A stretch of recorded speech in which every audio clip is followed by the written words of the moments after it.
Fin de parcours pour Samantha Davis. Arrivée à Lorient ce matin, l'Anglaise s'amusait bien dans le gros temps, mais l'IMOCA n'a pas résisté aux conditions de mer dantesques. Le fond du bateau menaçait de céder.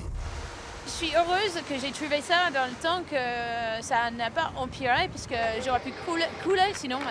Et là, c'est autre chose. Donc,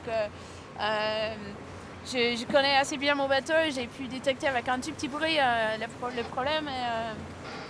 Donc, je suis heureuse d'être là avec le bateau entier et pas au milieu de l'Atlantique avec des gros dégâts.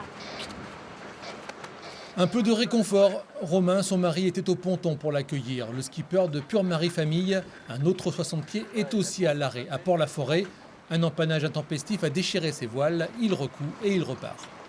Ouais, les conditions étaient hyper dures. Enfin, on s'attendait à beaucoup de vent et une mer horrible et on l'a eu, quoi. C'était très dur. Moi, la nuit où j'ai cassé la voile, j'étais à l'avant du bateau, là je me faisais emporter, enfin, j'arrivais même pas à me tenir, ma frontale est partie, je me suis retrouvé dans le noir, heureusement j'avais une petite lampe dans la poche, mais il fallait que je la tienne d'une main et que je travaille sur la voile de l'autre, enfin, c'était ingérable, on pouvait rien faire, quoi.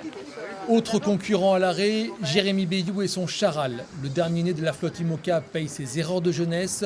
Barre HS, là aussi, on essaye de réparer au plus vite. La mer était correcte, il y avait 3 mètres ou 3 ou 4 mètres de mer, mais le vent est rentré fort d'un coup.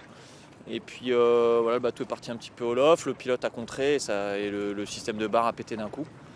Malgré tout, il y avait quand même 30 nœuds de vent, donc ça a fait des petits dégâts sur de l'accastillage, des ris, les voiles. Donc on a des petits dommages collatéraux qu'on a besoin de réparer maintenant. Les éléments se déchaînent en début de week-end. Ils devraient repartir dimanche vers la Guadeloupe.